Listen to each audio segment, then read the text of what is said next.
예, 안녕하십니까. 강남 세브란스 안초로입니다.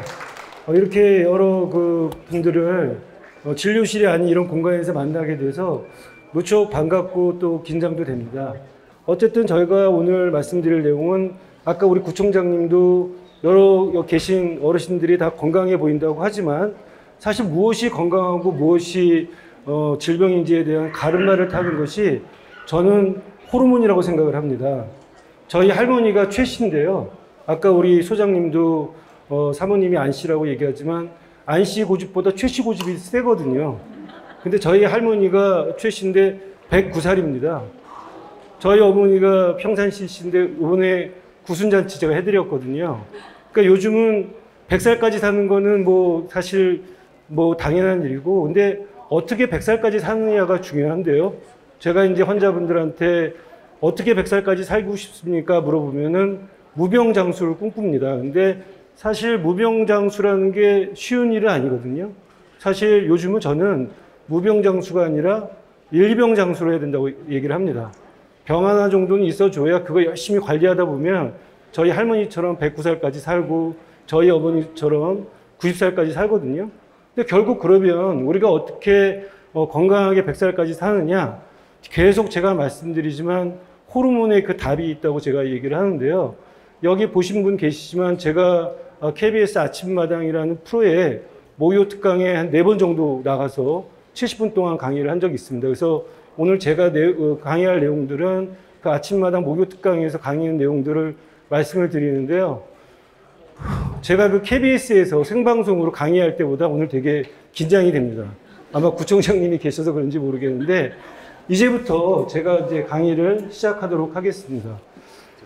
제목이 보시면 긴병, 이게 다 호르몬 때문이다라는 거거든요. 우리가 사실은 당뇨병, 뭐 갑상선, 제가 우리 장모님한테 어떤 병이 걸리는 걸 제일 두려워하십니까? 그러면은 당뇨병, 치매 이런 얘기 하시는데 실제적으로 이런 모든 병들이 결국은 본질은 호르몬에 있다고 봅니다. 결국은 제가 집에 가서는 아들이고 또 병원에서는 교수고 또 어디 가서는 남편이듯이지만 저의 본질은 안초르듯이 결국은 호르몬의 밸런스가 깨지는 것이 당뇨병, 갑상선, 고지혈증으로 나타나는 거거든요. 그래서 오늘 제가 여러분들한테 호르몬이 무엇인지에 대해서 그리고 어떻게 호르몬 관리를 해서 건강해질 수 있는지를 말씀드리겠습니다. 제가 여러분 이 사람 누군지 아시죠? 진시황.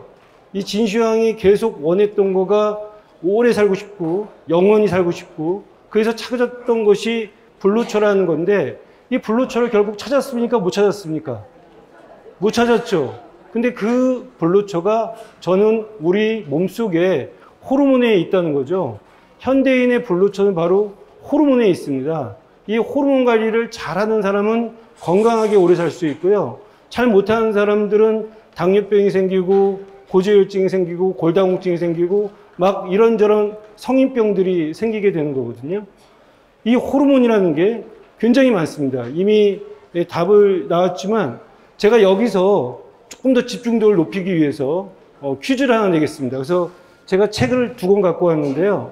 만일에 여기서 맞히시는 분들한테 제가 직접 사인한 책을 한 권 또 퀴즈 하나 내서 한 권 드리도록 하겠습니다.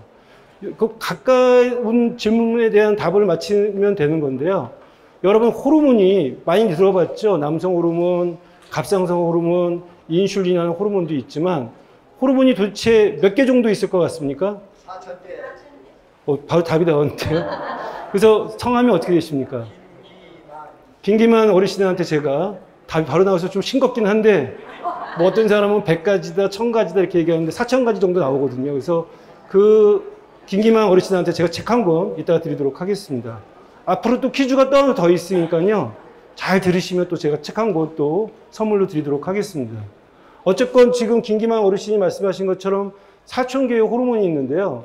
남성 호르몬, 여성 호르몬 얘기만 들었지만 도대체 호르몬이 뭔가 이런 생각을 하실 거예요. 근데 호르몬하고 비타민은 결국 같은 겁니다. 저한테 물어보는 환자분들이 어떤 비타민을 먹는 게 좋냐고 많이 물어보시고 비타민 D는 1000단위가 좋아요? 2000단위가 좋아요? 이렇게 물어보시거든요. 근데 호르몬하고 비타민은 결국 같은 거거든요. 내가 만들 수 있으면 호르몬이고요. 내가 만들어서 섭취해야 되는 것은 비타민입니다. 영국에서 죄수들을 호주를 발견하고 호주에 이제 압송을 하는데 그때는 야채가 뭔지 몰라가지고 배에다가 채소를 씻지 않고서 이제 갔는데 3주 정도 지나니까 비타민C가 결핍이 돼서 잇몸에서 치소질할 때 보면은 피가 나는 교열병 같은 비타민C 결핍증이 생긴 거예요. 근데 우리 인간들은 비타민C 결핍증이 있지만 쥐들은 그런 게 없는 거거든요. 그러니까 쥐들은 비타민C를 만들어내지만 사람들은 비타민C를 만들어낼 수 없기 때문에 먹어야 되는 거고, 반대로 비타민 D는요, 이렇게 날씨 좋은 가을날 여러분들이 30분만 햇볕을 쬐도 1000단위 정도의 비타민 D가 만들어질 수 있습니다. 실제적으로 비타민 D는요, 호르몬이지 우리가 만들어낼 수 있기 때문에 호르몬이라고 얘기하는 게 맞거든요. 이렇게 우리 몸속에서는 우리가 필요한 영양소, 영양분을 조절할 수 있는 호르몬을 만들 수 있기 때문에 이런 호르몬들을 잘 만들어내는 사람이 건강하고 오래 사실 수 있는 거죠. 그럼 도대체 이런 호르몬들이 어디에 많이 나오는 건가? 제일 중요한 것은 여러분 코 뒤쪽에 있는 뇌하수체라는 데가 있는데요.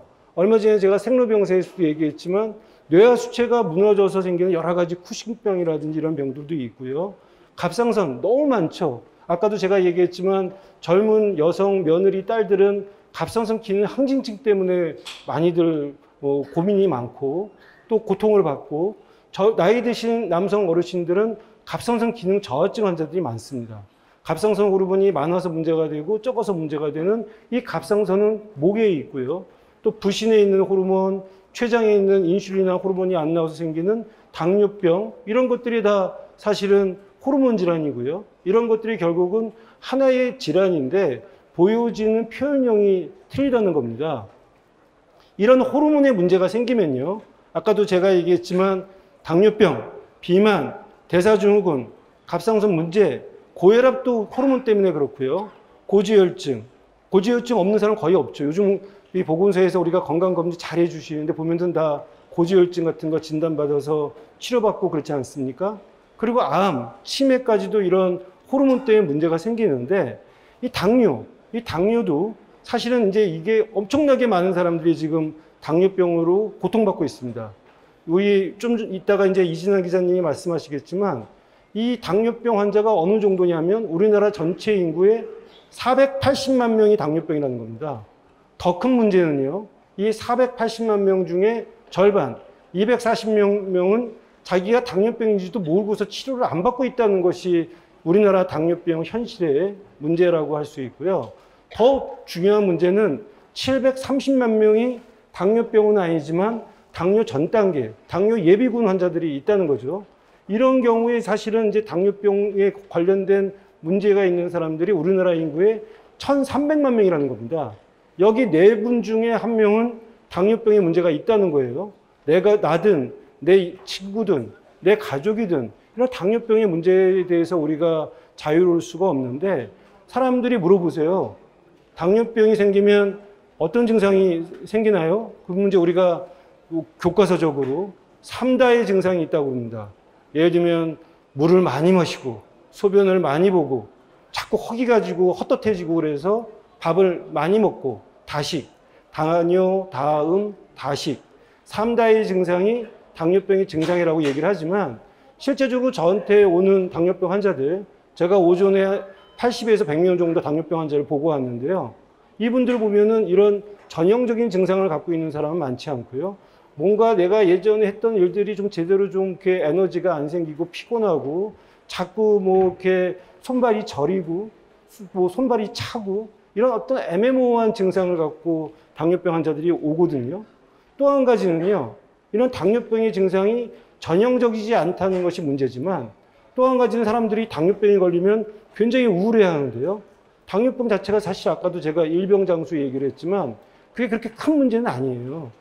여러분, 제가 또 퀴즈를 하나 내겠습니다. 이건 뭐 아주 간단한 퀴즈니까 당뇨병이 있는 사람하고요, 당뇨병이 없는 사람하고 누가 더 오래 살겠습니까? 당뇨병이 있는 사람. 당뇨병이 있는 사람. 네. 세모 정도로 하겠습니다. 왜냐하면 관리를 하니까. 관리를 하니까. 근데 이제 저희가 맞았다고 볼 수도 있는데요. 당뇨병이 있는 사람 중에서 합병증이 있는 사람, 없는 사람, 정상인 사람을 이렇게 구분을 해보면 지금 말씀하신 대로 당뇨병이 있으면서 합병증이 없는 사람이 평균 수명이 더 긴 거예요. 이 얘기는 뭐냐면 성함이 어떻게 되시죠? 김윤설 어르신이 말씀하신 것처럼 당뇨병이 있어도 합병증이 안 오길 관리하는 이제 김윤설 어르신 말씀대로 잘하는 사람들은 오래 살 수밖에 없고요. 또 한 가지의 팩트는 뭐냐면 당뇨병 자체는 문제가 안 된다. 결국은 합병증이 문제라는 거죠.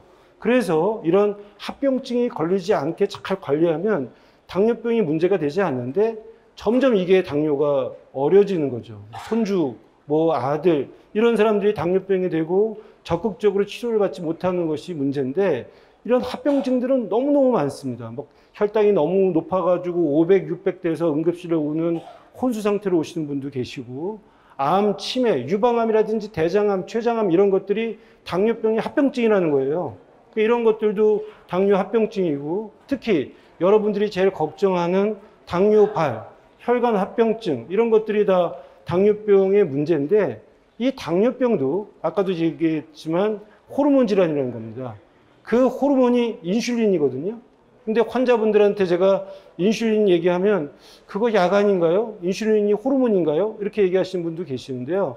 인슐린은 호르몬입니다. 최근에는 인슐린도 매일 맞는 인슐린에서 일주일에 한 번 맞는 인슐린도 나올 정도로 굉장히 진화되고 있어요. 한 달에 한 번 맞는 인슐린도 있습니다.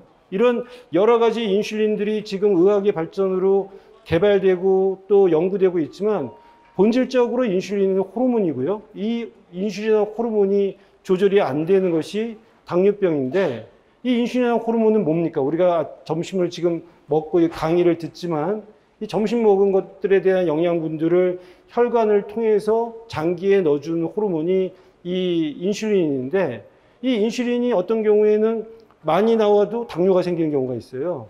그 사람들이 물어봅니다. 아니 인슐린이 부족해서 생기는 게 당뇨병 아닌가요?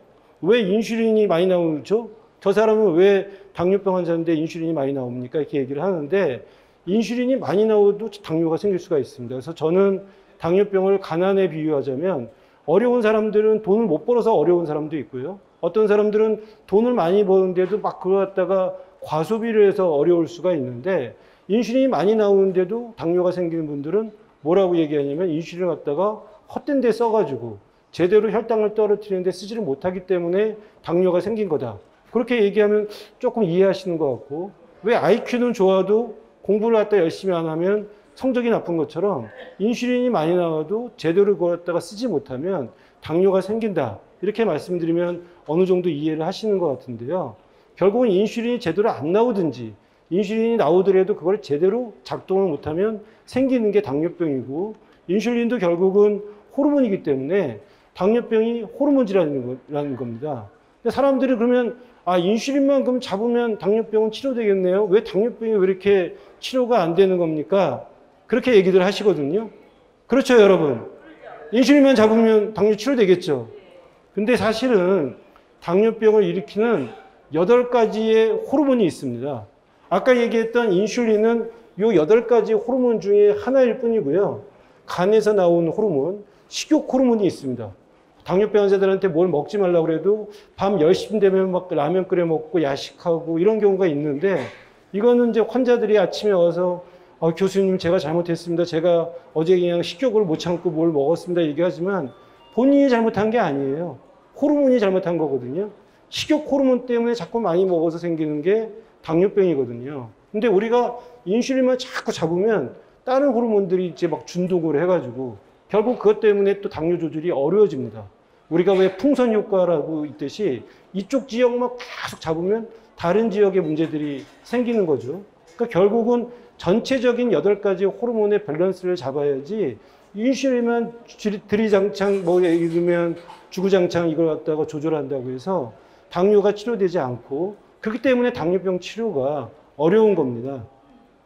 예를 들면 여러분 장님이 코끼리 만진다는 얘기처럼 어떤 사람은 코끼리의 코를 보고 이게 뱀처럼 생겼다. 어떤 사람은 부채를 보고 처럼 생겼다. 귀를 만지고 이렇게 얘기하지만 이 당뇨병이란 게 결국은 다면적으로 봐야지 한 가지만 갖고서는 알 수가 없고 접근할 수 없고 치료되지 않는다는 거거든요. 특히 우리나라 사람들은요. 췌장의 사이즈가 적습니다. 우리가 외국에 비해서 인슐린 분비하는 그 양이 한 절반, 3분의 2 정도뿐이 안 됩니다. 서양 사람들의 그 췌장의 사이즈가 2000cc짜리 차라면 우리나라 사람들은 800cc짜리 티코 같은 거거든요. 그러니까 우리나라 사람들은 인슐린이 분비하는 배기량이 적은데 거기에 무거운 차체를 얹어 놓으면 덜덜덜덜 떨리듯이, 그래서 이제 사실은 우리나라 사람들이 당뇨병이 급격히 늘고 있고, 사실은 이런 혈당 조절보다 호르몬 균형이 중요하다는 것을 강조드리고 싶고요. 갑상선 질환도 마찬가지입니다. 갑상선 질환도 점점 늘어나고 있는데요. 여성들이 8배 정도 많거든요. 그 이유는 뭐냐면 여성 호르몬이 갑상선 세포를 자극하기 때문에 여성들이, 며느리나 딸들이 더 많은데, 이 갑상선이 실제적으로 폐경 이후에 갑자기 또 기능 저하증으로 생기는 경우도 많이 있는데요. 지금 보시는 것처럼 어떤 사람들은 눈으로 보기에도 이렇게 만져보면 이거 갑상선이 이렇게 많이 튀어나왔다, 이런 분들도 이렇게 계시기도 하고요. 어떤 분들은 갑상선 사이즈는 괜찮지만 정말로 이 호르몬에 문제가 있는 분들이 있거든요. 그래서 이 갑상선 호르몬이라는 게 실제적으로 체온을 높이고 에너지를 만들어내는 엔진 같은 거기 때문에, 갑상선 호르몬이 높은 사람들은요, 막 겨울에도 막 땀 흘리고, 제가 그때 EBS 명의에서 나왔을 때도 보면은 막 땀을 막 흘리는데, 막 식은땀을 흘리는데 자기가 왜 땀을 흘리는지 모르는 분들, 호르몬에 문제가 있는 경우도 있고, 또 어떤 경우에는 갑상선 호르몬이 적은 사람들은 여름에도 막 손이불 덮고 주무시고, 이런 분들 계시거든요. 그러니까 결국은 우리 몸에 열 생산을 하고 에너지를 만들어낸 게 갑상선 호르몬인데, 에너지가 부족하면 모든 신체 기관에 데미지가 있으니까 갑상선 호르몬에 문제가 생기면 여러 가지 질환들이 생길 수밖에 없고요. 나중에 또 이제 우리가 얘기하겠지만 4번째 강의에서 얘기하죠. 갑상선 결절, 암, 수술해야 되는가, 이런 것들 얘기들 많이 하는데, 사실 이게 정확한 기준에 의해서 수술을 해야 되는 거거든요. 그래서 이런 여러 가지 문제들이 갑상선에 일으킬 수 있는데, 이것 또한 호르몬 질환이다. 많이 분비되면 항진증이고, 이 항진증이 생기면 골다공증이 생깁니다. 저한테 왔던 어저께 60대 여성인데요. T스코어라고 해서 골다공증 수치가 마이너스 4.5까지 돼요. 그래서 아니 왜 이렇게 골밀도가 약하지? 이렇게 얘기했더니 갑상선 기능 항진증을 제대로 치료하지 않아서 뼈에서 칼슘이 빠져나와가지고 그렇게 됐던 겁니다. 또 어떤 여성들은요, 심장이 막 뛰고 불안해지니까 심장내과나 정신과에 가요. 심장내과 정신과에 갔는데 알고 봤더니 아무 문제가 없는 거예요. 알고 보면은 갑상선 호르몬에 문제가 있어서 불안 초조하고 심장이 빨리 뛰고 그런 거거든요. 이렇게 막 눈이 튀어나오는 분도 계십니다. 근데 이런 경우에 그럼 이거 치료가 안 되고 평생 약을 먹어야 되느냐? 그렇지 않거든요. 보통 우리가 계획을 세워서 갑상선 호르몬 약을 1년 내지 2년 정도 먹으면 졸업시킬 수 있습니다. 그걸 우리가 관해라고 하는데요. 또 그것도 모르고 평생 약을 드시는 분이 계시는데, 저는 약이라는 건, 의학이라는 것은 과학이 아니라 경영이라고 생각하고 예술이라고 생각합니다. 무조건 똑같은 약을 갖다 1년, 2년 먹다 보면요, 의사도 지치고 환자도 지치고 치료의 효과가 나타나지 않습니다. 어떤 경우에는 공약, 강약, 이런 수비, 이런 것처럼 적당하게 약을 갖다가 조절하면서 끝까지 아까 얘기했던 대로, 제가 이제 60대신 분들 오시면 앞으로 제가 30년, 40년 봐드리겠습니다. 100살까지 사십시오. 이런 얘기를 많이 하는데, 그렇게 30년, 40년을 앞으로 갖고 환자를 진료하려면 실제적으로 이 약이 항상 똑같다기보다는 환자의 상태에 맞춰서 3개월 주기든 6개월 주기든 바꿔주는 게 중요하거든요. 근데 1년에 한 번씩, 2년에 한 번씩 진료를 본다고 그러면 사실은 진료를 본다는 것이 의미가 없다고 저는 생각을 하는데요. 어쨌건 이런 갑상선 호르몬이 많이 나는 것도 문제고, 적게 나오면 저하증이 생기는데, 아까도 얘기했지만 이 갑상선 기능 저하증은 남성들한테도 꽤 많고요. 나이 드신 분들 꽤 많습니다. 또 이 갑상선 기능 저하증은 임산부들한테 많습니다. 그래서 임산부들이 약 먹는 것에 대한 거부감이 있어가지고 갑상선 기능 저하증인데도 약을 안 드시려는 분이 있는데요. 갑상선 기능 저하증의 며느리가 있는데 거기서 태어난 아이는 나중에 학습 부진이 생긴다는 영국의 유명한 저널에 나온 이후부터 요즘 이제 강남에 있는 임산부들이 갑상선 호르몬 검사를 하고 그 다음에 이제 기능 저하가 있으면 약을 드시는 경우가 많은데, 이 갑상선 이 호르몬 저하가 되는 것도 상당히 막 문제가 돼요. 막 수족 냉증이 생기고 추위 타고 피부가 거칠어지거든요.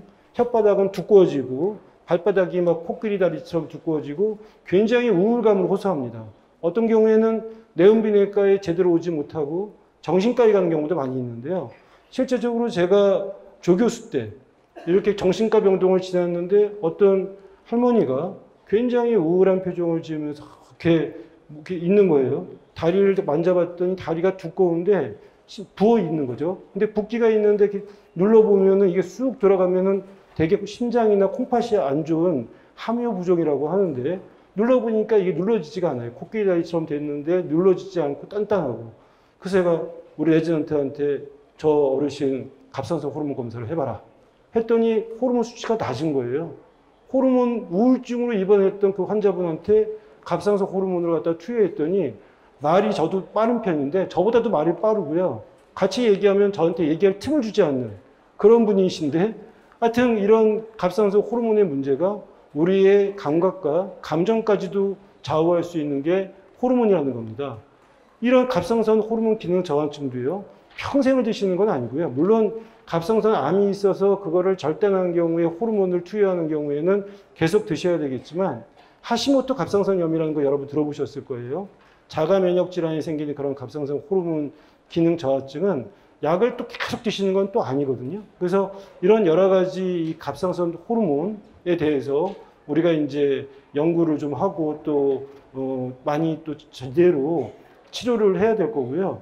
뭐 사람들은 갑상선 호르몬 많이 먹으면 갑상선 암 생긴다든지 이렇게 오해하는 부분들이 있는데, 제대로 치료하면 그렇지 않습니다. 그래서 이런 것들도 제가 여러분들한테 꼭 호르몬을 통해서 제대로 된 치료를 하는 게 좋겠다라는 말씀을 드리고 싶고, 제가 나중에 이제 시간 관계상 2부도 준비를 했었는데 2부 얘기는 좀 나중에 해야 될 것 같습니다. 근데 고지혈증 얘기 하나만 더 하고 제 강연을 좀 정리하도록 하겠습니다.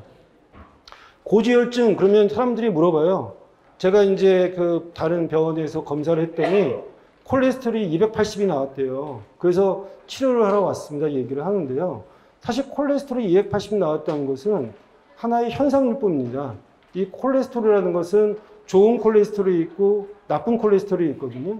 이 콜레스테롤이 280이라는 것은 좋은 콜레스테롤이 70이고 나쁜 콜레스테롤이 150이고 중성지방이 뭐 예를 들면 200 정도 되면 콜레스테롤이 280 정도 되거든요. 근데 좋은 콜레스테롤은 좋은 거거든요. 저는 뭐라고 얘기하면 전체적인 콜레스테롤이 중요한 게 아니라 진짜 나쁜 놈, 나쁜 콜레스테롤이 어느 정도인지를 보는 게 중요하다. 근데 HDL 콜레스테롤이 높으면 실질적으로 나쁜 콜레스테롤이 많아도 한 번 정도 우리가 집행유예할 수 있다. 한 번 정도 우리가 그거를 조금 유보할 수 있다. 이렇게 얘기를 합니다.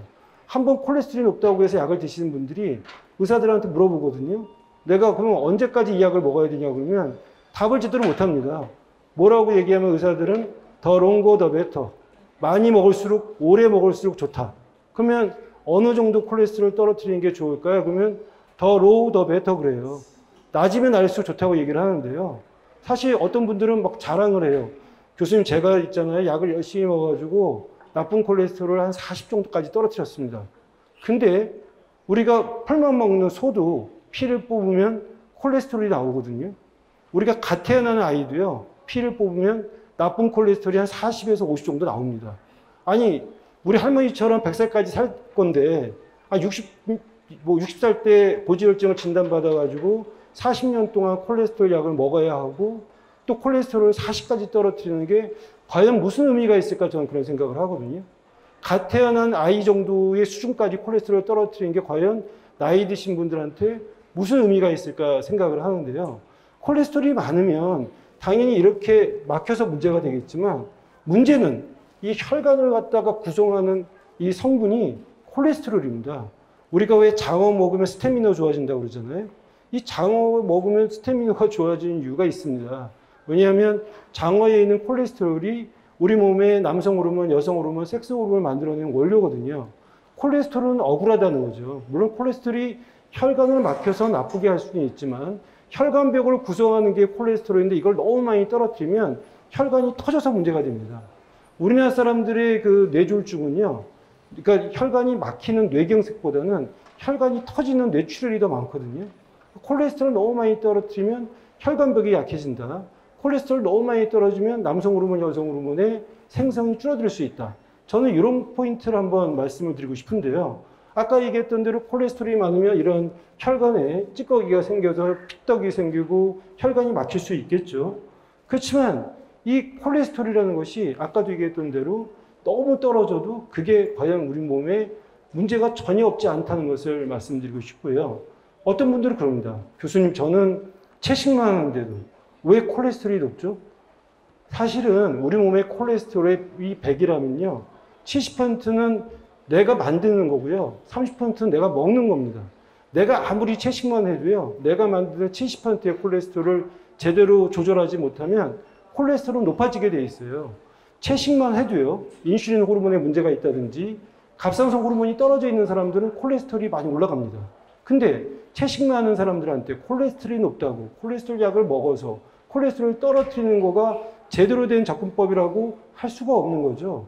그런 사람들은 갑상선 호르몬에 문제가 생겼기 때문에 콜레스테롤이 높은 사람들은 갑상선 호르몬을 주면은 콜레스테롤이 정상화됩니다. 어떤 분들은요, 갑상선 호르몬도 정상이고 다 정상인데 콜레스테롤이 높아요. 음식 먹은 거 보면은 채식만 하는데도 콜레스테롤이 높아요. 제가 스트레스 호르몬을 검사해 보면 스트레스 호르몬이 엄청 높습니다. 근데 이 스트레스 호르몬은요, 우리 몸에서 어떤 스트레스를 이겨내기 위해서 콜레스테롤을 많이 만들어내거든요. 스트레스 호르몬이 높은 사람들은 아무리 자기가 운동하고 채식하고 그래도 콜레스테롤이 높을 수밖에 없고요. 남성 호르몬 제가 검사를 해보거든요. 여기 뭐 계신 분들 다 40, 50 넘으셨지만 여성 호르몬들, 여성 갱년기 많이 얘기하지만 남성 호르몬 부족한 사람들 40대 초반부터 많이 있거든요. 이런 분들 보면은 굉장히 애매한 증상들과 함께 고지혈증이 생깁니다. 근데 이런 분들한테 고지혈증 약을 드시게 하는 것보다는 남성 호르몬 약을 드시게 하면 콜레스테롤도 떨어지고 남성 호르몬이 보충이 되거든요. 이 스트레스 호르몬이 사실은 우리가 콜레스테롤이 높은 음식을 먹지 않아도 콜레스테롤이 높아지는 아주 대표적인 호르몬인데요. 왜냐하면 이 스트레스를 받으면 콜레스테롤을 만들어서 에너지 원을 만들어야 되기 때문에 이 코티졸 호르몬이 스트레스를 받으면 많이 나오면 이 코티졸이 올라가면 콜레스테롤이 올라가고요. 혈압이 올라가고 혈당이 올라가거든요. 그러니까 중요한 거는 이 스트레스 호르몬인데 이 스트레스 호르몬이 문제 있는 사람들은 이렇게 우리가 모습을 봐도 알 수가 있습니다. 목 뒤쪽이 막 두꺼워져 있거나 피부가 이렇게 이제 배 쪽에 이렇게 저렇게 자색 선조라고 해서 갈라지거나 손바닥이나 이런 데 이제 까맣게 되고 잇몸 같은 데 주로 이제 침착이 오고 이러면 이 코티졸 호르몬에 문제가 있는 사람들이거든요. 제가 자꾸 이 고지혈증 약에 대해서 조금 주저하는 이유가 뭐냐면 여기 뭐 이따가 이제 이 기자님도 말씀하시겠지만 고지혈증 약이 10가지 종류가 있는데요. 그 중에서 한두 가지만 빼고 고지혈증 약 9가지가 오래 먹으면 당뇨가 된다는 연구 결과가 있습니다. 제우스 연구라고 해서요. 근데 그런 분들한테 이제 뭐라고 물어보냐면 아니 고지혈증 약을 오래 먹으면 당뇨가 된다는데 괜찮을까요? 그러면 아니 당뇨 되는 것보다는 혈관 막히는 게 더 중요하다고 하지만 당뇨병이 곧 혈관병하고 동의어입니다. 당뇨가 된다는 것은 결국은 동맥경화가 된다는 건데 당뇨가 되더라도 콜레스테롤 약을 먹어서 혈관을 갖다가 보호해야 한다는 것은 조금 이 발상 자체가 좀 잘못되지 않나 하는 생각이 들고요. 또 콜레스테롤 약의 문제점, 스타틴의 문제점은 뭐 그쪽 약이 먹으면 근육에 염증이 생깁니다. 여기서 혹시 스타틴을 드신 분들 계실지 모르겠지만 처음 먹었을 때의 기억을 떠올려 보면 이 어깨나 이런 데 조금 근육통이 생기거든요. 이게 콜레스테롤 약 스타틴이 근육의 통증을 일으키고 근육의 염증을 일으키고 당뇨를 일으키고 또 이제 심장의 합병증을 일으킬 수 있기 때문에 상당히 조심해서 먹어야 될 약임은 틀림없거든요. 그러니까 이런 고지혈증 약이 당뇨가 되는 그 메커니즘은 이미 연구 결과가 나와 있습니다. 사실 이런 고지혈증 약을 먹으면 콜레스테롤 수치는 떨어지지만 인슐린 저항성은 올라가서 혈압이 올라가고 혈당이 올라가고 근육에 염증이 생기고 오히려 또 그게 역으로 악순환이 돼서 대사질환이 생길 수가 있고요. 이 얘기는 뭐 콜레스테롤 약이 좋다, 나쁘다 이런 얘기가 아니라 우리가 과유불급이라는 말이 있듯이 균형이 중요하다는 말씀을 저는 강조를 드리고 싶습니다. 그래서 여러 가지 이제 호르몬 조절법이 있겠지만 뭐 일단은 저는 음식을 뭘 먹느냐를 얘기를 많이 하는데요. 실제적으로 당 지수가 높은 음식들을 조심할 필요가 있습니다. 예를 들면 흰쌀밥이라든지 백설탕이라든지 이런 것들은 사실은 왜 나쁘냐고 그러면 당 지수가 높아서 호르몬의 균형을 깨트리기 때문에 나쁘다고 얘기를 하고 싶고요. 그 외에도 과일은 무조건 끊어야 되냐? 그렇지는 않거든요. 과일 중에서도 당 지수가 높은 과일이 있습니다. 수박. 어르신들 감 좋아하는데 단감, 연시, 홍시, 꽃감, 감자 이런 것들은 당 지수가 높은 것들이거든요. 이런 것들은 대신에 우리가 대체해서 딸기라든지 사과라든지 고구마 이런 걸 드시면 당 지수가 낮은 과일이기 때문에 상당히 호르몬 균형을 이룰 수가 있고 또 식사를 갖다 거르는 경우가 많은데 그런 경우 또 자꾸 이제 걷는 운동 같은 것들을 해서 우리가 이제 이 호르몬을 조절하는 것이 중요할 것 같습니다. 그래서 제가 오늘 욕심을 좀 부려가지고 2부에는 제가 사실은 제2의 갱년기 얘기를 하려고 했었거든요. 근데 사실은 우리가 이제 제2의 갱년기 얘기하면 갱년기가 2번 있어요? 2번이 아니고 3번, 4번 있습니다. 우리가 남성들은 40대의 갱년기가 시작되고 여성들은 50대에 되는데요. 그게 끝난 다음에 60대쯤 되면 다시 또 얼굴이 화끈거리고 갱년기 증상이 일어나거든요. 아니 이게 내가 뭐지? 나는 갱년기가 지났는데 60대 또 갱년기가 와?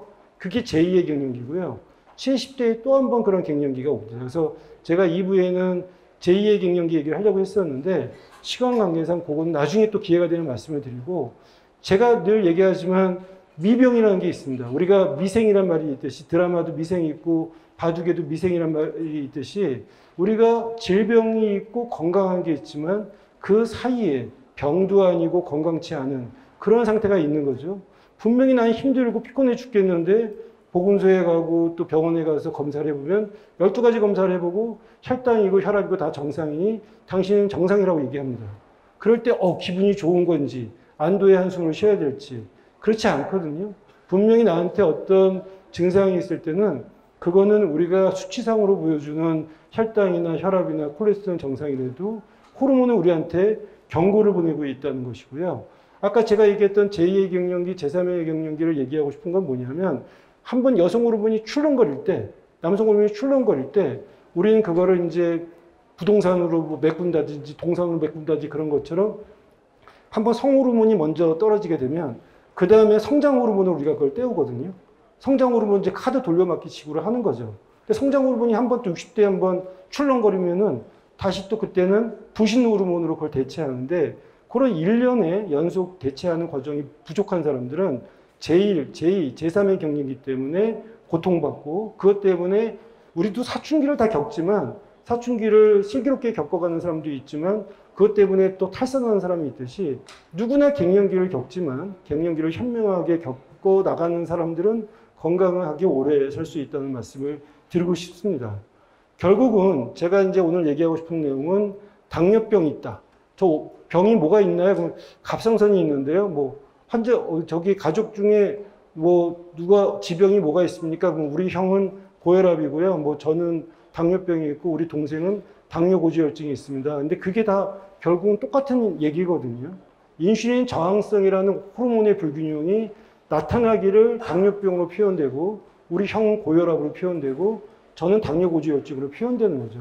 그러니까 결국 성인병이라는 게 있는데 이것은 호르몬의 불균형이 만들어내는 또 다른 얼굴이고 그렇다면 우리가 특정 질환, 혈압 떨어뜨리게 급급하고 혈당 떨어뜨리게 급급하고 그렇게 급급하지 말고 진짜 우리가 건강해지고 싶다면 호르몬의 균형을 챙기는 것이 중요하다라는 말씀을 드리고 싶습니다. 이상으로 제가 일부 김병 다 이게 호르몬 때문이라는 말씀을 마치고요.